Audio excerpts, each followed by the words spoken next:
Good evening, everyone, and welcome to this interesting panel today at Chennai International Center. We'll begin the program shortly with a welcome address by Mr. Gopal Srinivasan, Chairman of Chennai International Center. Gopal, over to you. Thank you very much, Vanita, and it's a wonderful day to have this event with Neeraj Chopra having won India's first gold medal in the javelin just some tens of minutes ago. So we're in a very celebratory mood right now as we welcome all of you into a program that we've all been waiting for. Everybody in Chennai had goosebumps when we saw Vice President Kamala Harris being sworn in. It was a moment where Chennai celebrated, and even though she came from a very different background, she was always the girl from Chennai for us. Using her as an icon, a group of wonderful authors in America have put together, along with some authors from India also, I believe, led by veteran editor Tarun Basu, a wonderful book called Kamala Harris and the Rise of the Indian Americans.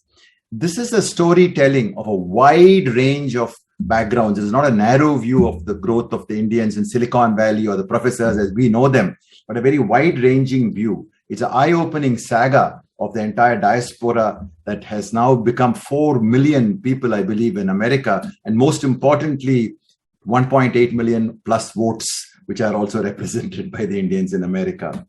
So today, to talk about this book, we have a wonderful group of people.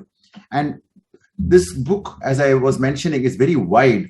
The chapters I read in this book were really eye-opening for me. For example, it was Vikram Mathur's piece about how Indians are coming on to the contemporary arts and music scene in America, which is something which is very, very new to me.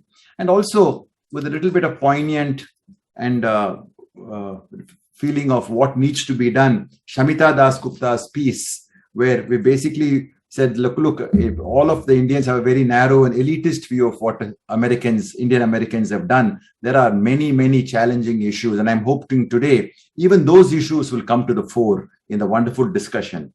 And we have a really, really wonderful panel to lead the discussion. First, let me welcome the Consul General of the US in India, Ms. Judith Raven. Judith is a very, very seasoned diplomatic professional, having served in many, many countries, including Washington, D.C., Pakistan, the Dominican Republic, and practically all of the world. She has a master's degree in Romance languages and literature from Harvard University, and that got my attention. I thought that is such a wonderful background for today's conversation. You need to be a wide-ranging thinker to appreciate the fabric and the tapestry that the Indian Americans have painted in their newly adopted homeland. Along with her, we also have Dr. Maina Chawla Singh, who is a very well-known scholar. She focuses on gender identity and the Indian diaspora. She's taught in many American universities, not only in America but also in Israel and now in India.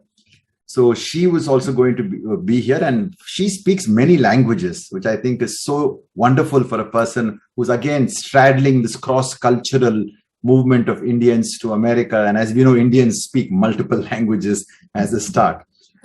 Most of all, it's also a very special welcome home to Madhav or MR Rangaswamy. MR is also my uncle. So in full disclosure, we grew up together in this wonderful city of Chennai. And MR has done an amazing amount of work to bring together the Indian diaspora. He's a very noted media personality among his multifaceted achievements. But the thing I want to point out what he has done in bringing this very wide-ranging collection of stories together, where he's played a very instrumental role as part of Diaspora, which is an organization that brings voice to Indians in America so that their aspirations, their hopes, as well as their love for America and their love for India come together in a confluence. I think one thing I want to point out is MR from the beginning, I've obviously known him for a long time, used to organize these wonderful conferences. But in every conference, to my amazement, he always had a piece on philanthropy. So I think it's a philanthropic aspect which also figures in many of these stories that have come into the storytelling. And of course, the wonderful work that he was involved in raising money for the COVID second wave, especially for Chennai, as well as for all of India, is something all of us remember very, very fondly. And we always think of MR still mentally as if he is in Chennai, even though his reach has gone into so many other parts of the world. So welcome MR, welcome Maina, and welcome Judith to this wonderful forum. And Judith, may I now hand it to you. Thank you so much. Thank you, Mr. Gopal Srinivasan. And this is an honor, so thank you, Chennai International Center. And of course, good evening, participants and panelists. In addition to extensive people-to-people ties, today the United States and India cooperate on a range of diplomatic, security, and economic issues, including defense, regional cooperation in the Indo-Pacific, Afghanistan, counterterrorism, climate change, health cooperation and COVID-19 response, energy, trade and investment, peacekeeping, the environment, education, science and technology, agriculture, space, and oceans. There are approximately 4.8 Americans of Indian ancestry in the United States. The group traces its origins back to 1790, when the first officially confirmed Indian immigrant arrived in the United States from Chennai on a British ship. The Indian diaspora has grown to be a powerful and influential group in American politics, in governance, business, health, education, media and entertainment, and civil society. They contribute to their communities and proudly serve the United States in uniform. Indians fill key roles in many fields. More than 8.5% of all US physicians in the United States are of Indian origin. Diaspora has served as a powerful engine for growing and strengthening political, economic, and social ties between the United States and India. Indian Americans have become the richest ethnicity in America, with an average household income of over $126,000, almost twice the US average. In the last 20 years, a large number of students have moved to the United States to pursue higher education. Close to 200,000 Indian students are currently enrolled in US colleges and universities. We applaud this number and hope it continues to grow. When on January 20th, 2021, Kamala Harris, an Indian American, broke through the glass and bamboo ceilings, making history as the first female vice president of the United States, the news struck a special chord with the Indian American diaspora. Another 20 Indian Americans were named to key positions in the Biden-Harris administration, including two-time Surgeon General Vivek Murthy, whose parents are from Karnataka, and Celine Gounder, who served on the Biden COVID transition team advisory board and whose father is from Tamil Nadu. Recently, US Mission in India launched a diaspora diplomacy speaker series to highlight illustrious members of the Indian American diaspora community. Our first speaker was NASA 2020 Mars Guidance and Controls Operations Lead, Dr. Swati Mohan, who inspired young audience across India to reach literally for the stars. And on August 18th, we will welcome Grammy-nominated artist Priya Darshini for a concert and exclusive interview. By their nature, diaspora stories and history are inspirational. The promise of opportunity sits on the far end of their perseverance and sometimes pure luck. Kamala Harris and the rise of Indian Americans is about firsts within the Indian American diaspora community, historical moments that facilitated adaptation and assimilation, choices of the individual, and free-fall opportunities. We read how the shifting priorities of the Indian American experience also comes of age as the group gains awareness of the power of their numbers and positions itself within the balance of powers. Protagonists of this anthology negotiate hybrid identities, build networks of support between the new land and the homeland, and learn to hold American society accountable to its ideals. As we read, we also reflect on stereotypes that enable and those that could hold the community back. This evening, as you know, we feature two of the anthology contributors, Mr. M.R. Rangaswamy and Dr. Meena Chawla Singh. I now invite each of the panelists to share remarks. So we'll begin with you, Mr. M.R. Rangaswamy. The virtual floor is yours.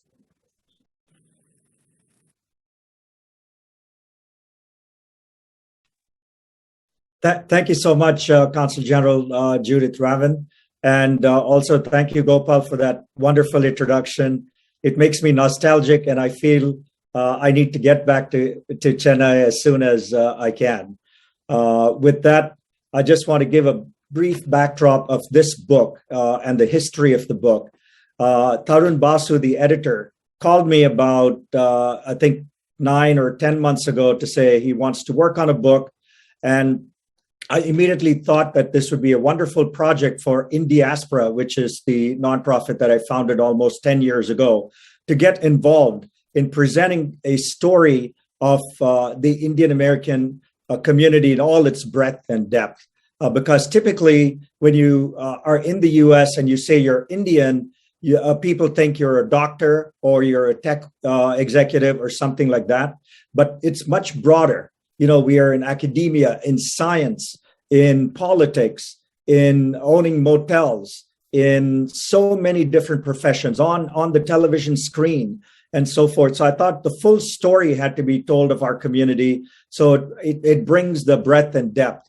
Of course, Judith, like you mentioned, the Indian community has been very successful in the US.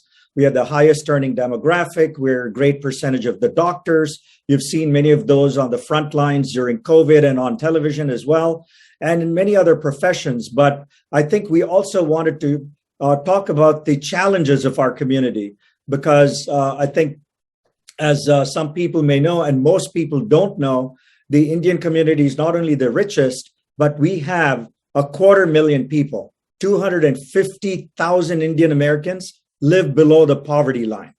That is extremely hard to believe. We also have 400,000, this is an estimate, 400,000 undocumented people without visas living actually in the United States. So we do have our challenges, and I wanted this book to talk both about the good and the challenges that we face. Also, there's a chapter in the book, and we had the author of that chapter recently talk about domestic violence and all the other issues that our community really doesn't talk much about as well. So I think we wanted to shine a spotlight on the good stuff, but also be able to be in a position to discuss the challenges and the issues as to how the community can improve. So I was very pleased to work with the editor, Tarun Basu, very pleased that this book has come out. And I think you have, Judith, a beautiful background there, but I actually want to show the book to the people. It's available on Amazon.in for those of you in Chennai. And it's a beautiful book, 330 some pages, hardcover, and 16 chapters. And I will stop with that and Judith and get back to rest of it a little bit later. Thank you. Thank you, MR. And now we will pass the virtual microphone to Dr. Meena Chawla Singh. Over to you for your opening remarks. Good morning and good evening to wherever everybody is. I know that MR has woken up very, very early in the morning, and I so appreciate that. I'm in Delhi at the moment, so I'm in good time. Thank you very much, Consul General. Thank you very much, MR, and to the Chennai International Center, for Vanita, for the back and forth emailing that has led to the fruition of our getting together today. Happy nod to our editor, Tarun Basu, who happens to be in Heidelberg. He just left a couple of days ago, so we don't have him here. But if he's watching, hello there, and thank you for making this happen. So I'm going to go back to the time that I was very struck about why I should study this diaspora. So most of us from North India have always had some experience of somebody, some uncle, cousin, somebody who migrated and settled in the US. So nothing new in that. I went to live in Washington, D.C. in 2009. And I started teaching at two of the universities in Washington, D.C. This coincides with the time that Obama had fired the imagination of a lot of people. There were lots of young people who were non-white who had been working on his campaign. Among them were many, many young Indian Americans. And one of them said to me, when I was growing up in Texas, in school, we had the pictures of all the presidents. There was nobody there who looked like me. That got me thinking. And I also then had the opportunity of seeing how so many new appointments were made to the White House at the time. I met people like Raj Shah, Preeta Bansal, Neil Katyal, Vivek Murthy, who was then appointed for the first time. This is his second tenure. I met people who came to work with the tech in the White House, like Raj Kundra and so on. And then came the midterm elections. For the first time, 5 Indian Americans were running for office. Not everybody succeeded. But in 2012, we had Ami Bera as the first member of Congress. He was his parents were Gujarati, had migrated from India. He was not the first, but then Dalip Sond had been the first one very, very long ago.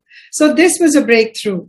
I do want to say that, yes, thank you very much for pointing out that Indians have been there since the 18th century. But today, when we look at the diaspora and we look at both the success stories and the numbers, we're actually looking at the consolidation of that community after the Nationality Act of 1965, because that led to a whole spate of engineers, physicians, academicians who went. And MR would know many of those people. Many of them were IIT graduates. And that's when that diaspora began to make a mark.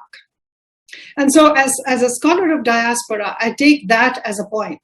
But I got very interested in looking at the political voice that was being carved out by the Indian American community, which is how I start looking at 2010, and now I look at 2010 to 2020 as a very, very dynamic decade. And I want to say that I knew about the 100,000 doctors. I knew about the 40% of hotel rooms that were owned by Indians. I knew about the spelling bee champions who were the kids. I had seen Silicon Valley and all the successes, but this was something new. The political activism, the aspiration, around that time, many things began to happen. In Diaspora was also founded in 2010. The first Indian American ball was held on the sidelines of the inauguration of Obama. And so there was a lot of buzz at the time, and I just felt that this was something that I wanted to study. So that's where I come from. I was lucky that I had multiple perspectives as faculty at Georgetown and Washington, D.C. I was teaching the children of many of the first generation of Indian Americans.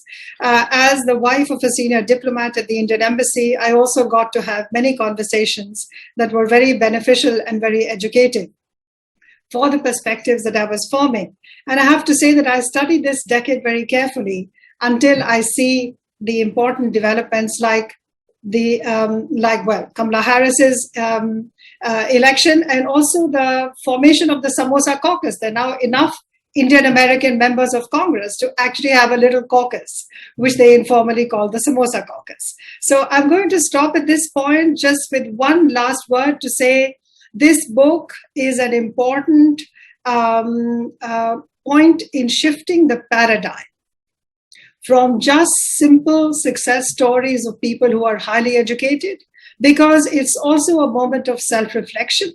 And I think it's also recording shifting paradigms within the community, because I think the self-definition of second-generation Indian Americans who are born in the US is a little bit different.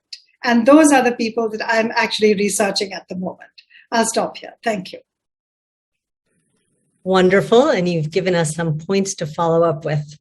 So MR, your story is emblematic of how American society allows us to reinvent ourselves many times over throughout our lifetime and be successful in those iterations. How can India learn from that?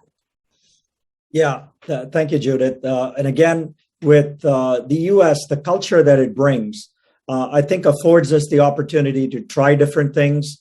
I think that's the key.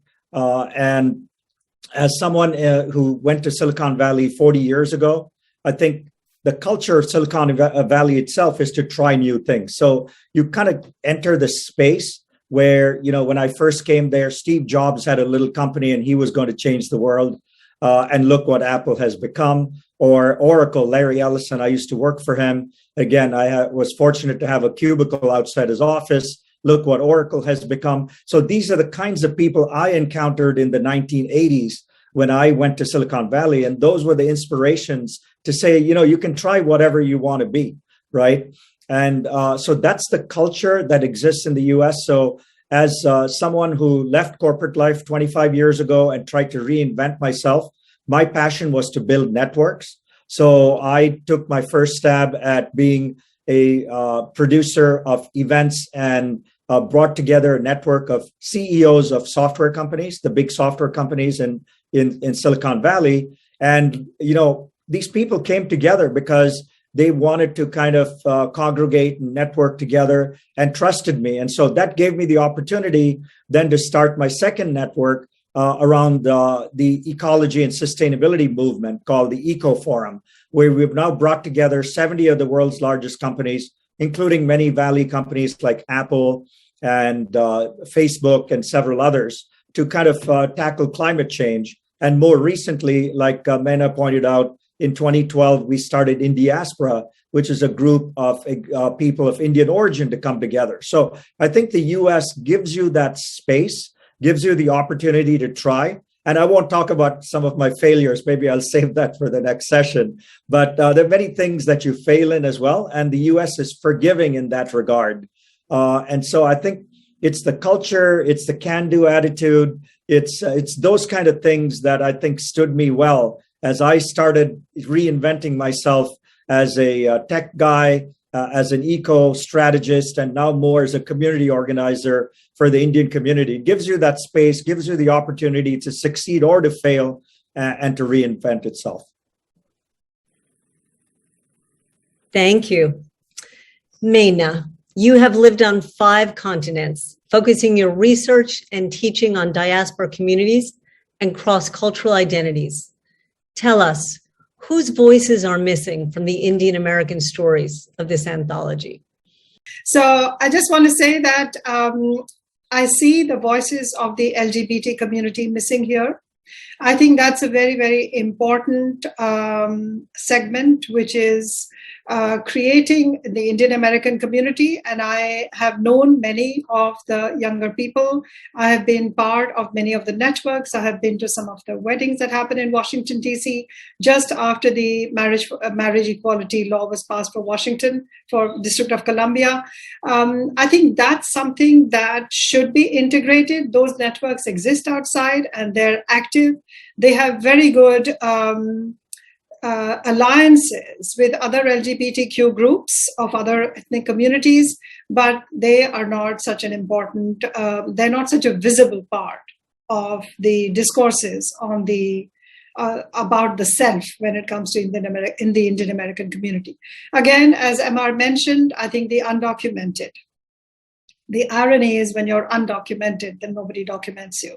Yes, there are many activists who are involved with those communities, but then it's also about how do you do that research? Will you be able to, are they comfortable about revealing their identity, about being identified?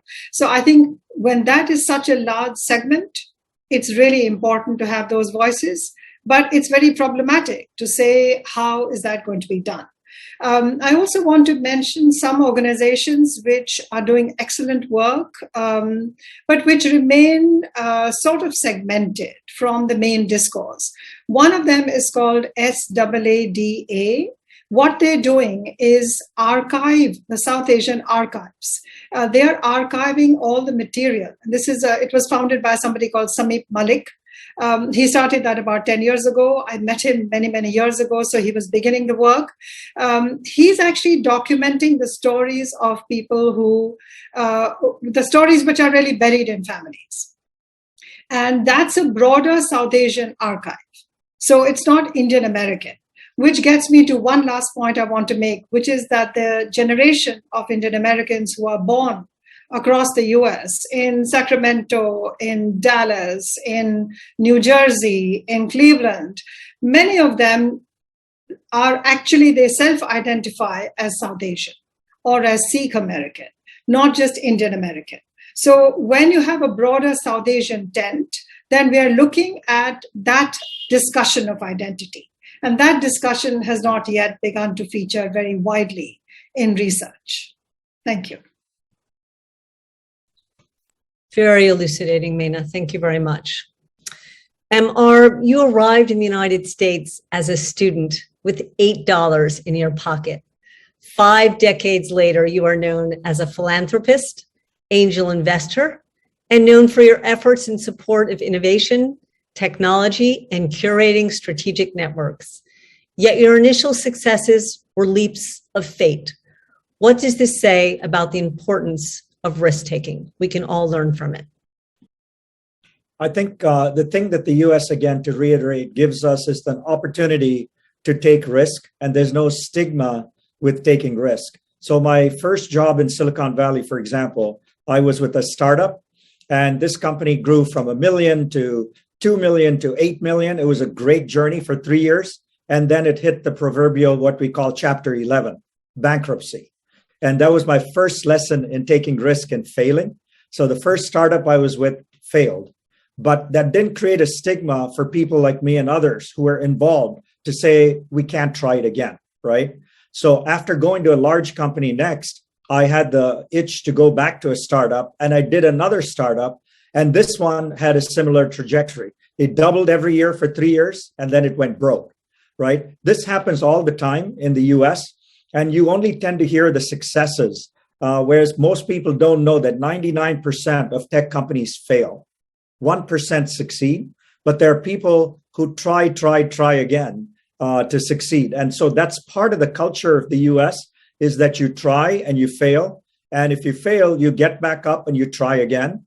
And so that's kind of the ethos of where we come from in Silicon Valley. And that stood me in good stead because I tried again yet a third time. And this time, the company I was with, I was lucky enough that it went public, and it afforded me the opportunity to quit corporate life and do my own things as a philanthropist and so forth. But again, the journey of my philanthropic journey was also an accident and risk-taking, because the first conference that I wanted to bring together of 100 CEOs of the software industry, I had set it up initially as a for-profit entity. What I found was when I started marketing the event, most people said, why is your event different than anything else? And that gave me the spark to make it a nonprofit event. And it became very successful once I changed the business model of the event to say all the profits of this retreat and this conference and this network goes to nonprofits.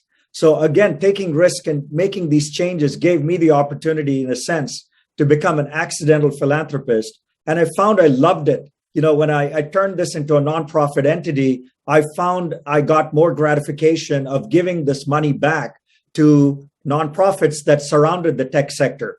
You know, getting women and children and others to start coding, to get minorities into the tech industry, get high school kids of underprivileged origin to become entrepreneurs. These are the kinds of efforts we were able to undertake with this tech group because of the nonprofit focus. So I think the opportunity to try, the opportunity to fail, also gives you the opportunity to accidentally, in my case, become a philanthropist.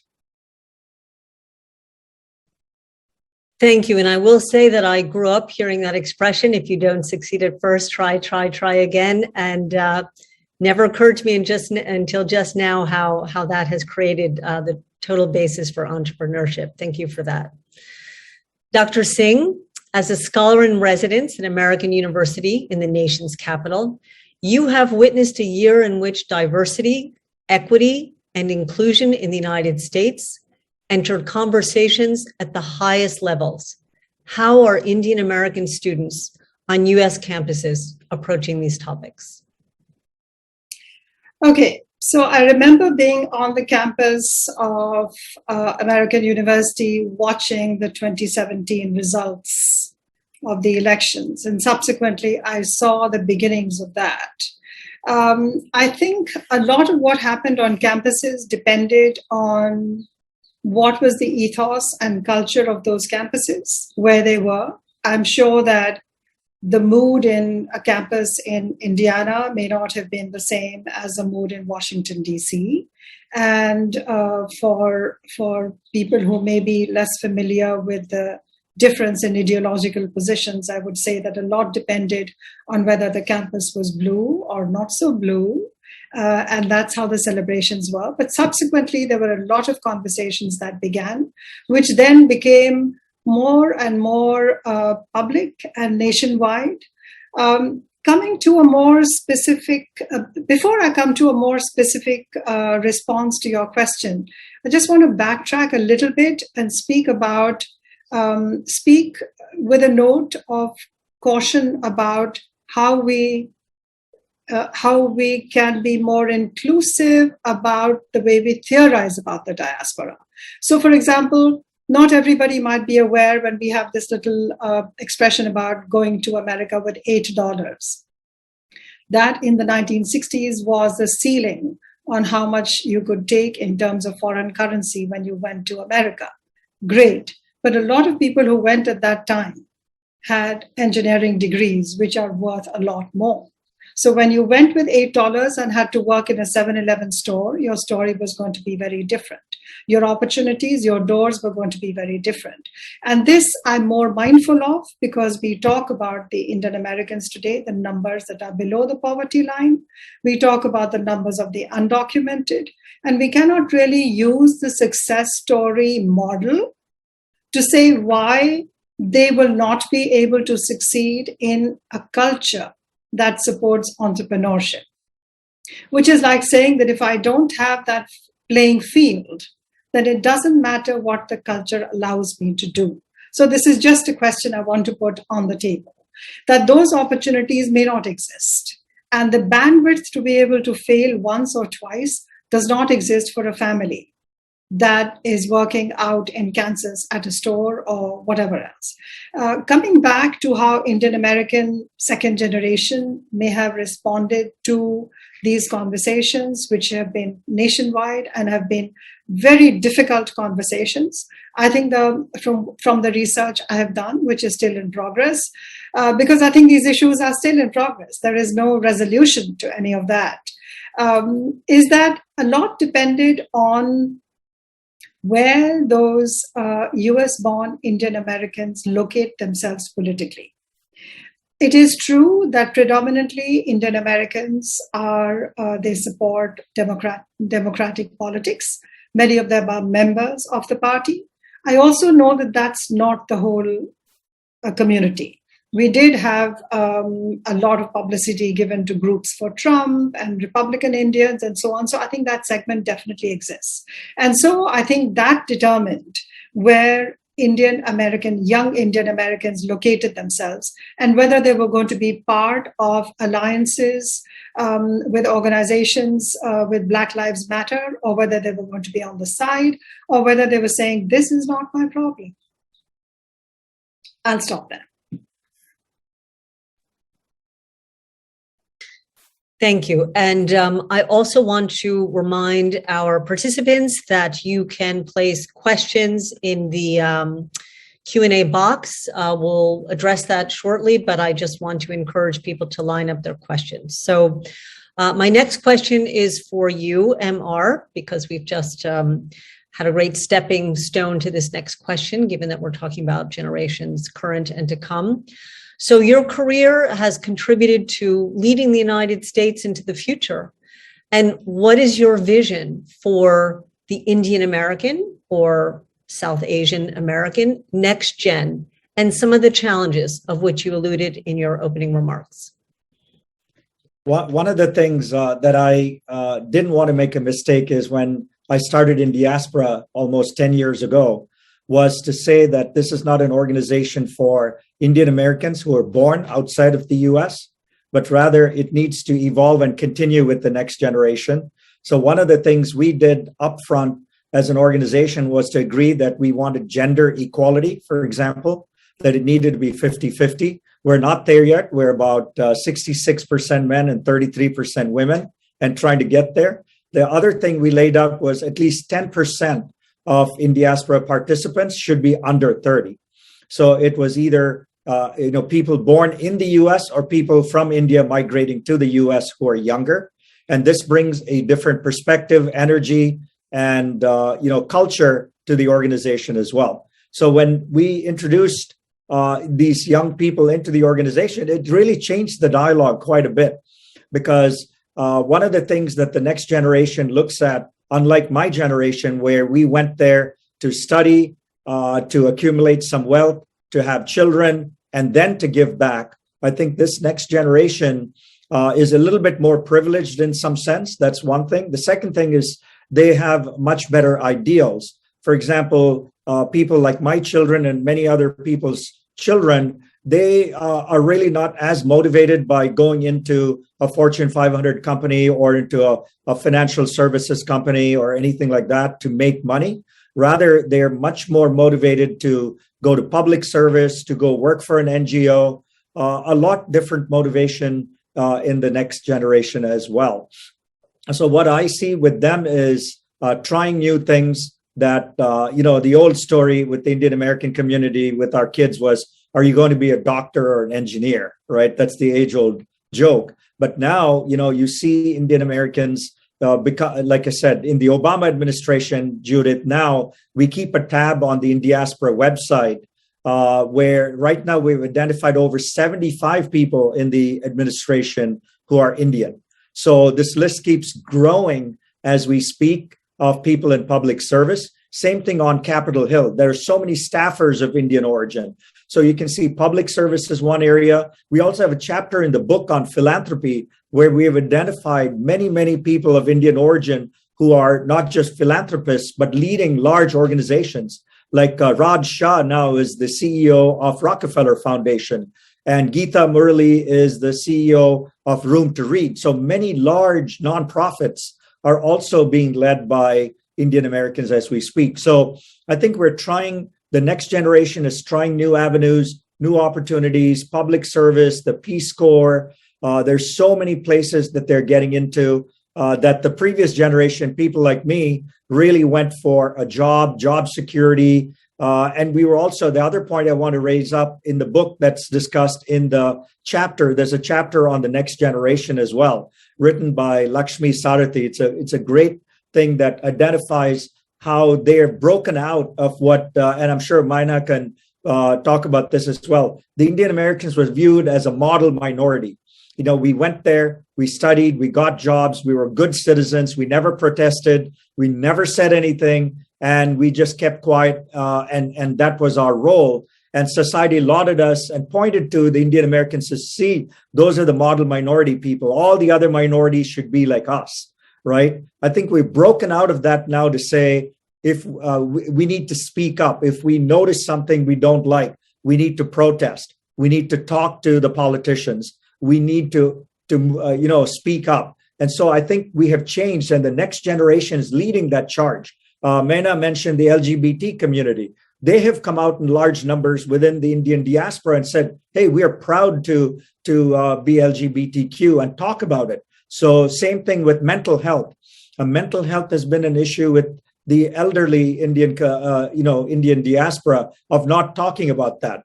Now, that issue is being talked about openly by the next generation who have these problems, right? So I think the community is opening up, and really, I think that's at the behest of the next generation. Thank you. And before I have Meena pick up the relay, I just want to remind our participants, if you could put your questions in the Q&A box as opposed to the chat, that might help us as opposed to toggling between both. So let's pick that up where we left off. So in terms of the label, Meena, model minority, does that do more harm than good? And does the label propel the Indian American diaspora forward or limit its potential? So I want to say that rather than look at the binary about how good is a label or is it harmful, I want to say that, again, I think my approach is that of a scholar and researcher. I think there was a time when it mattered.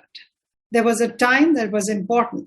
It was important to make a point for the successes that were actually happening. among people who really did go with that degree and the $8 and were brave enough and bold enough to say, all right, I'll make it. And I will raise a family and I will make it. We will stay here and I will pay for expensive education for my kids, which they've all done. They have chosen very well, and that's been a priority. So I want to say that it stood for what was happening at a time. But no labels should be in perpetuity. And I think what is happening here is that label is being challenged because there isn't one reality. The community is huge and there are multiple realities. So no one label can fit everybody. And that's how it is. There's nothing wrong with, do I need the label to go forward? No, the label belongs to a segment. It's not definitive. It is a definition, and there are others as well. I also want to say, I want to introduce the term API here, which is that the second generation has also led the charge. And I love the way MR talked about how they're leading the charge. Because yes, as more and more younger US-born Indian Americans began to be at the table of discussions alongside the parent generation, which was not always the case. As they did come in, they began to ask those questions about self-definition. Who are we all? Where are we going? To have a voice, it's not enough to be 1% of the population, even if we are very successful. And not all of us are successful. So all of those questions came to the table.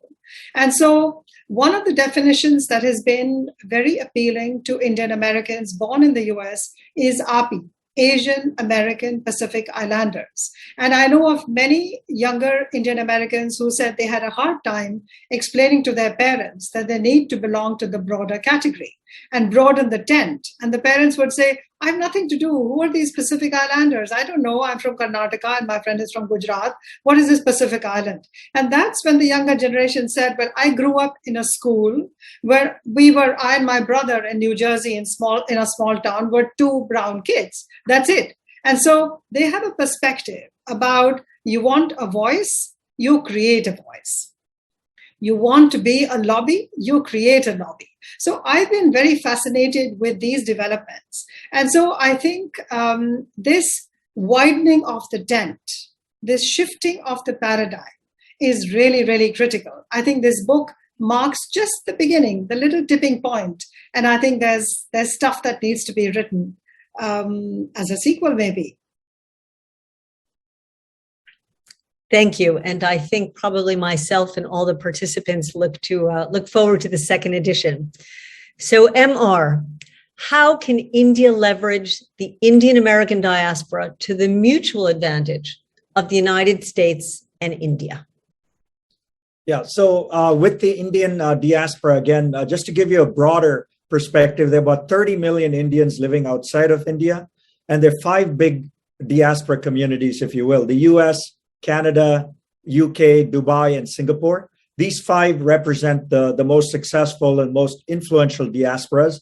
And that's the 5 countries that we are trying to connect at in diaspora initially, is to get the diaspora leaders in these 5 different countries, if you will, to start talking together, dialoguing together, and doing things together. Now, this community divides, like Meena said, into 2 parts. People who were born in India are born in other countries. And so those are the 2 differences, right? So if you're born in India and you migrated to one of these countries, you have constant connection with your homeland, which is India. But then the next generation of kids, what happens is they don't have as much connection, right? And so I think that creates a challenge in that would those children and their children really be connected to India, or do they become and melt into becoming Americans in the truest sense, where they were born and raised in the US, and that's really the only country they know, right? And this is the thing we're straddling with in diaspora is to connect with India, both from being born in India, but also to get our children and our grandchildren to kind of get to know where their roots came from, right? And that is indeed a challenge. So one of the things we've done at In Diaspora is to create a program, much like the Jewish people have done. They called it Birthright Israel. we created a program a couple of years ago called Heritage India, where we did a contest in the US where we got the next generation of Indians to write an essay on why they need to visit India. And then we took back a dozen kids on a scholarship, if you will, to India for 3 weeks and showed them the history, the culture, the politics, the food, the religious diversity, et cetera, to expose them to a country that they've never visited before. So I think this constant interaction needs to happen. They need to be intentional and created by the elders of the community, or they lose touch and really don't know where their heritage is and so forth. So I think that's the constant challenge we face as a diaspora, is how much connectivity do we have and how do we foster that and nurture that? Thank you. Great insights, MR. Mina, you've talked about some of the voices that are not included in the anthology and some of the voices that are part of the story. Who gets to define success in the diaspora story? Judith, I find success a very difficult word to use in a sort of blanket way. The success could be economic. It can be about making an impact. Otherwise, it can be at the level of culture. It can be activism. I think the success story of the model minority was actually defined by their economic success and their wealth accumulation. And I think the next generation and some of the older generation, including MR and others, have realized that if you don't have a voice in politics, you actually have no success. So unless you have a seat at the table, which means you have members in Congress and people running for office, that doesn't happen. So I think my first cautionary word is that I think for any diaspora, that's important. And when we look at where the story of the Indian Americans is going, we can perhaps look at some of the stories where people of Indian origin, we don't even call them Indian anymore, but people of Indian origin have been there since the time of colonialism. And MR is so right when he says that over time, with every generation, maintaining those linkages, I don't even want to say links because the links go away, but maintaining linkages is a challenge. So then ethnicity, race become ways of defining, but other identities become overwhelmingly more important to those descendants. So I think, again, I find it hard to categorize because I just look in a wider perspective, looking at different communities, looking at what happens down the line as a result of migration, and that identities mutate all the time. So what is the way that we formulate now is not going to be valid 25 years from now. Who gets to define the success now? I think MR's generation and the model minority have defined that success. I think the ones who are sitting as members of Congress are defining the success in a different way. And coming right back to the book, why was there so much excitement with Kamala Harris? There was so much in her name, right? Because only then did people say, oh, really? When did they go? Who is the father? Who is the mother? No, but Kamala the name was like magic. And the fact that she was voicing in that very unabashed way, very articulately speaking about her linkages with Chennai. So I think success really works in different ways. Thank you. Thank you. And we have some great questions accumulating in the chat. So I think we'll do our final question and give you both a chance at this. So since we've just brought up again, Vice President Harris, so she cites her mother, Dr. Shyamala Gopalan, very often. Yes. And the quote is even on the White House page under her Vice President landing page, as well as in the anthology. So I quote, "My mother would look at me and she'd say, 'Kamala, you may be the first to do many things, but make sure you're not the last.'" So I'm going to ask Meena first and then MR.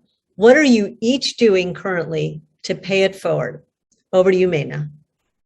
Okay, so my first disclaimer is that I'm not actually a member of the diaspora. I'm an Indian citizen and I'm based in India at the moment. My familiarity with the diaspora community is very deep and it's multi-generational.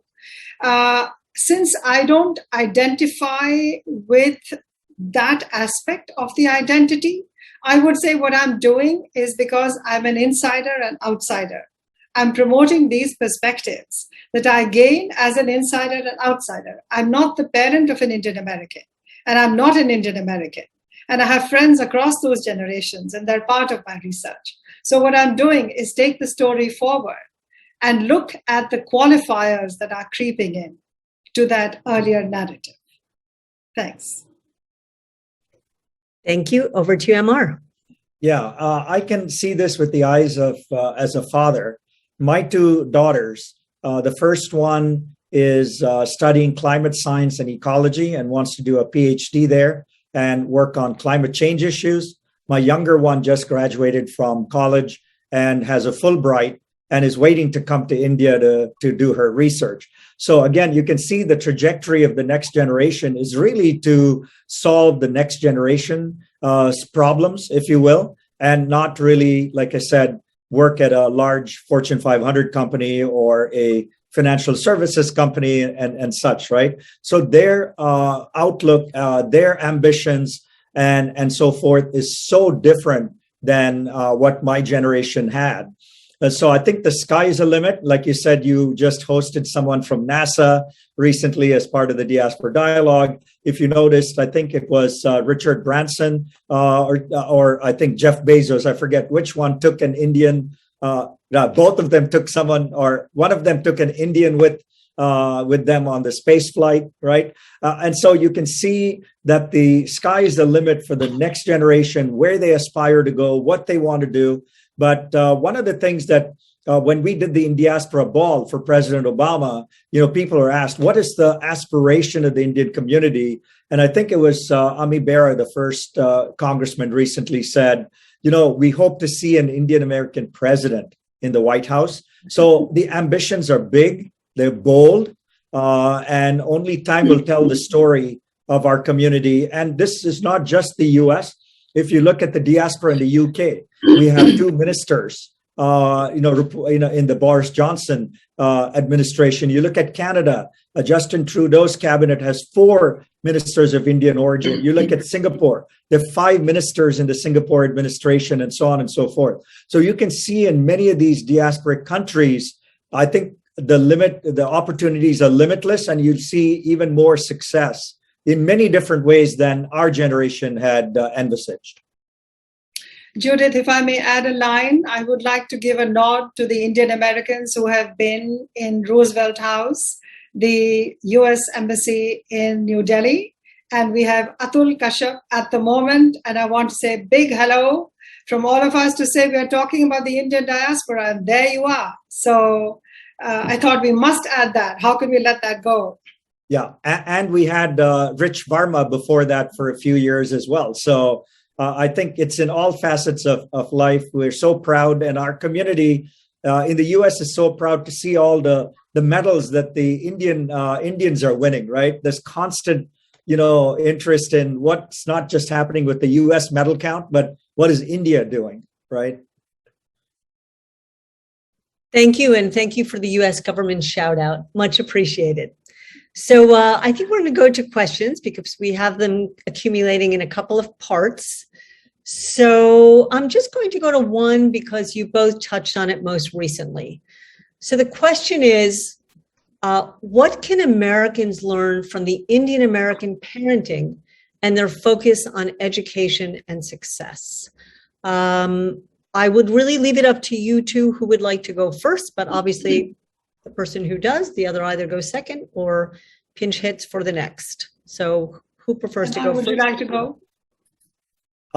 Sure. I think, again, I speak for myself. And in the U.S., of course, tiger moms and tiger parenting was a big discourse, continues to be a discourse in our lives. And most Indian parents, and we've done a survey on this of Indian Americans, where education is the top of the list for their kids, and they want them to study hard, work hard, go to the right universities, and again, this is coming from a position of privilege, and like Mana pointed out, the undocumented Indians or the people in poverty don't have that same wherewithal to do that. But the majority of the community, I think, still in my generation, wants our kids to, education is number one on the list, right? Sports and all these things don't matter as much. And I think so that still is a big deal with the community. And I think it's been brought from India. Like many of us got educated in India and came over to get higher degrees in the US. So we still brought that value system. That still continues with the older generation. But I think with the next generation, that's being diluted a bit to saying, let's do more aspirational things. And also Silicon Valley is creating this culture of, hey, let's drop out of college and become an entrepreneur. So I think we're assimilating and adopting maybe some of those values as well as we move forward. You know, this value system gets diluted with the American values as well, for good and bad. Right. So I want to say, if the question is saying, what can Indian parents learn from Indian American parents? I think Emar was right in saying that what the Indian American parents have done is what was done with them, which they took as an ethic. I'm not saying they're the only community, because the Jewish community in America is also stereotyped in that positive way by also saying that they would invest a lot in their children's education. So I don't know whether this needs to be learned from Indian Americans back to India. There's something interesting also happening in recent years in India, which is that parents, of course, or those parents who can afford it and those kids who can afford it, that next generation is also very, very entrepreneurial. We have so many young people who are setting up startups and are very successful by the time they are early 30s. I know many of them, and they happen to be in educational technology, in e-commerce, and all kinds of things. So I think that's something to do with socioeconomic class, also promoting entrepreneurial spirit. It may have been an influence with globalization and connectivity. Nothing really remains within a domain, and influence is trouble. So I think these are just interesting things that are happening in different parts of the world. Yes. Yeah. If I might, Judith, just add to that on the tech sector, I had the privilege of writing the chapter on Silicon Valley and my 4-decade perspective there. So one thing is that we moved kind of from being engineers to entrepreneurs to investors to CEOs of large companies like Microsoft and Google. But now there's a new wave of Indian entrepreneurs. So there's this term in the tech industry called unicorns. So a private company that's achieved $1 billion in value. And in the US, I think 23% of the American unicorns, not the Indian unicorns, but unicorns based in the US, 23% of them have an Indian founder or co-founder. That's one thing that's new. The second thing also is there's a host of companies that were based in India. In fact, some of them are from Chennai, who have moved their headquarters and the management team to the US because the markets they're serving are the US and the Western geographies. And they've become unicorns in the US. There are companies from Chennai called Zoho and Freshworks and Unifor and ChargeBee. These are all companies that were originally from Chennai that have moved since then to become even more successful. So there's the next level of migration is happening as well from India. So that's the other thing I want to point out. And all this is documented in my chapter is not only the previous migration, but the new migration that's coming up as well. Thank you. Question. Now that Madam Kamala Harris has become the vice president, will the learning outcome change for the next generation of students, especially from schools and colleges because of the impending changes in diaspora and political shift? Who would like to take that? And please, for both panelists, whoever's speaking, unmute, and whoever's not speaking, mute. So who would like to take this one? Let me go with that.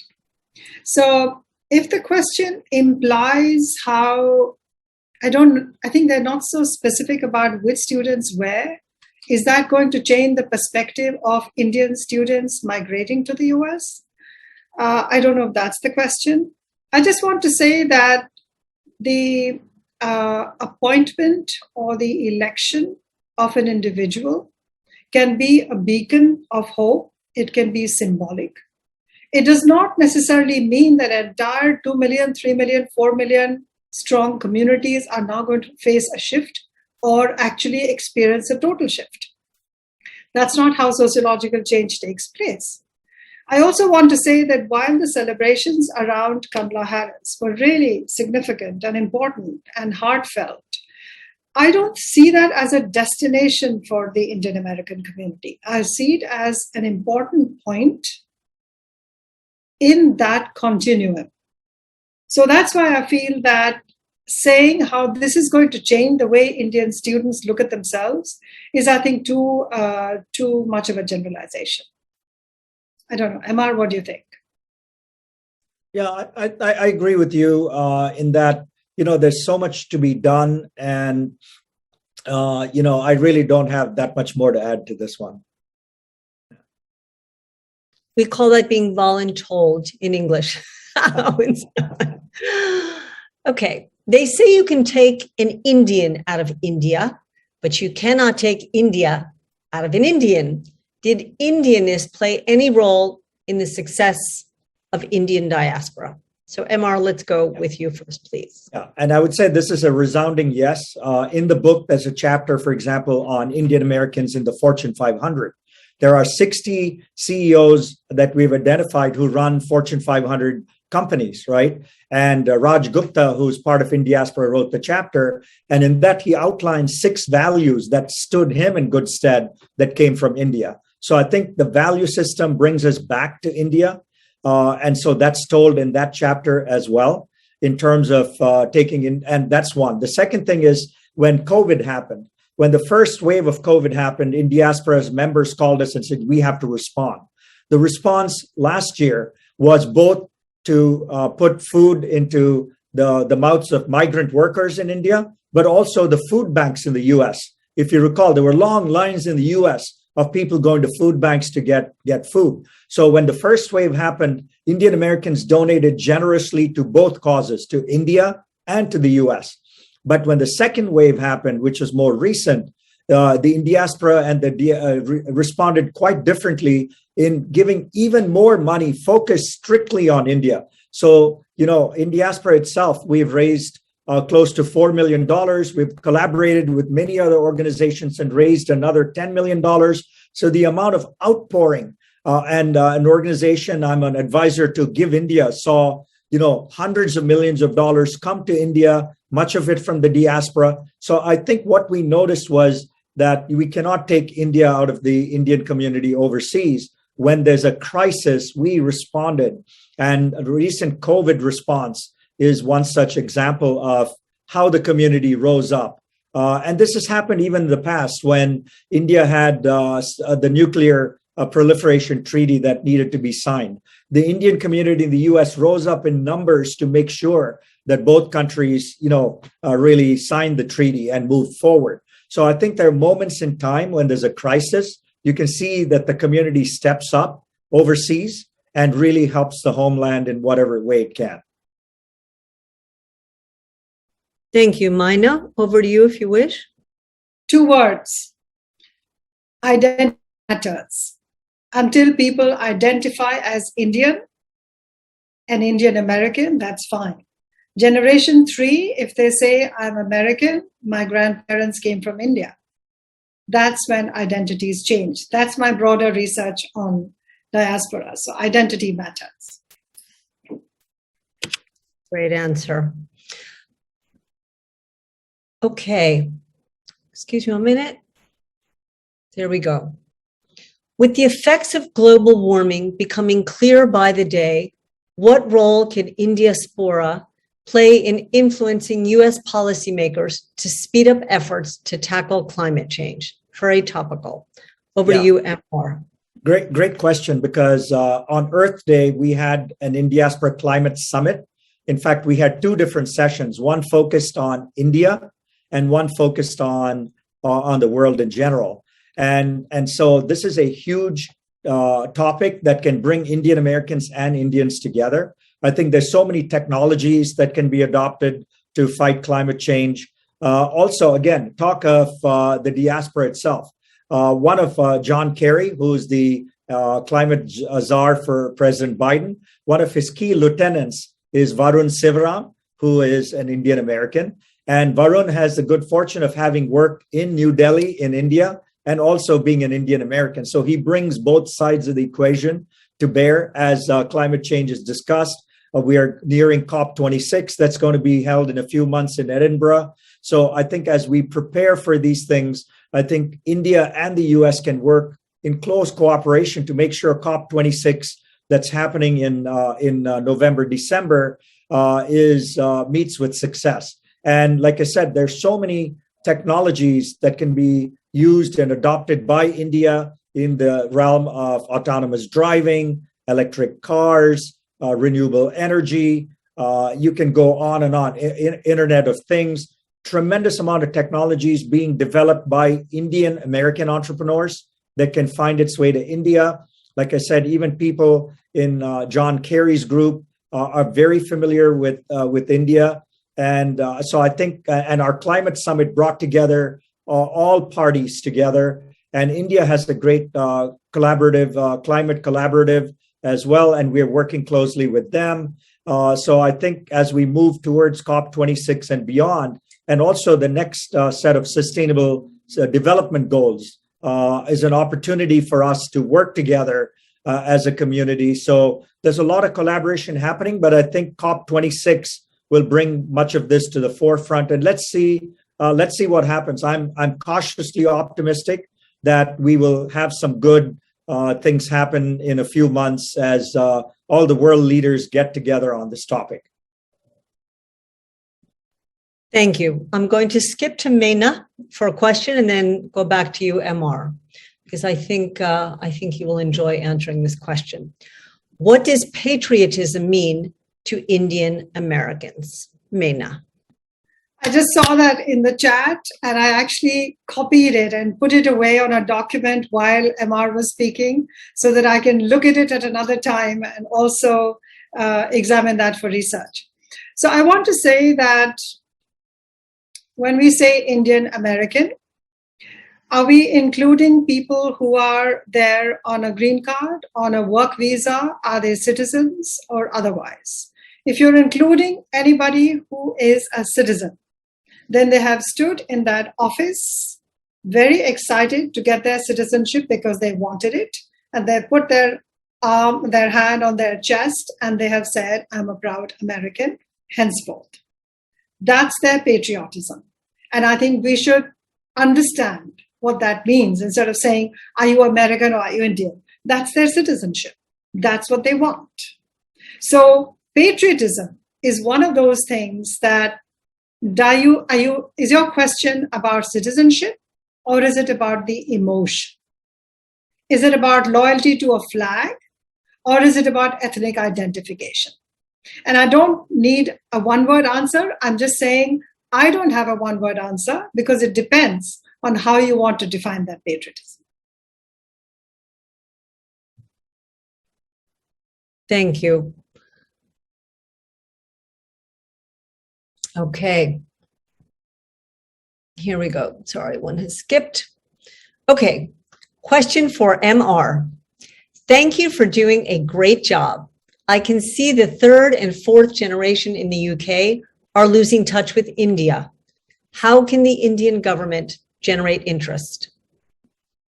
Yeah, I think the Indian government over the past 2 or 3 administrations has really started viewing the diaspora strategically as a community they want to engage with because they know they can see the ties that can develop economically and otherwise. And so I think the story I brought up before called that we started a couple of years ago called Heritage India needs to be funded from all different countries. And the Jewish community has done a fantastic job. Any person of Jewish origin throughout the world, when they turn 17 or 18, can apply for this program called Birthright Israel, for example. And they will be brought to Israel at no charge. And they will spend a month really understanding their roots and culture. I think this is something that the different diaspora countries need to kind of invest in. because this is going to take an investment of a lot of money and time in cultivating this third and fourth generation, to get them interested in visiting India, to spending a month in India, and you got to catch them when they're young. So the best time for these young kids who've never been to India is to catch them when they're right in high school or graduating from high school to college. And so that's a program we tried a couple of years ago, but unfortunately, this program we tried needs a lot more funding.